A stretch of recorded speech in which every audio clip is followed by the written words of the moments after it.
சர்க்கரை நோயாளியாக இருந்தாலும் சரி, சர்க்கரை வரப்போகுதுன்னு இருந்தாலும் சரி, இல்லை சர்க்கரை நோய் குடும்பத்தில் பிறந்தவராக இருந்தாலும் சரி, மூணுக்குமே நான் சொல்கிறேன், எல்லோருக்குமான காலை உணவில் நேரடியாக குளுக்கோஸை தரக்கூடிய உணவுகள் வேண்டாம். நம்ம உணவு எப்படி இருக்கணும்னா, காலையில் நல்ல ஒரு கப்பு நிறைய சுண்டல், நல்ல கருப்பு கொண்டக்கடலையில் சுண்டல் சாப்பிட்லாம்.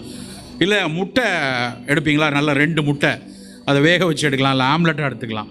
அப்புறம் ஒரு பெரிய கப்பில் சூப், சின்னோண்டு எடுக்க வேண்டாம், நிறைய காய்கறிகள் போட்டு வேக வச்சு, இதே இட்லி வைக்கிற அதே பாத்திரத்தில் காய்கறியை வேக வச்சுட்டு, அப்புறம் இன்னொரு வாணலியில் தக்காளியும் வெங்காயத்தையும் லேசாக வதக்கிட்டு இந்த வெந்த காயத்தையும் போட்டு மொத்தமாக மிக்சியில் ஒரு அடி அடிச்சுட்டு, அப்புறம் அதை கொஞ்சம் கொதிக்க வச்சு, அதான் சூப். ஒன்றும் பெரிய வித்தையெல்லாம் கிடையாது.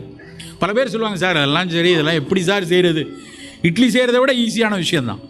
ஆனால் நாம் இப்படியான ஒரு சூப்பு, ஒரு சுண்டல், ஒரு எக்கு, இல்லை நான் எக்கு சாப்பிட மாட்டேன், பன்னீர், கொஞ்சம் பாதாம் பருப்பு, கொஞ்சம் நிலக்கடலை, இதுதான் காலை சாப்பாடு.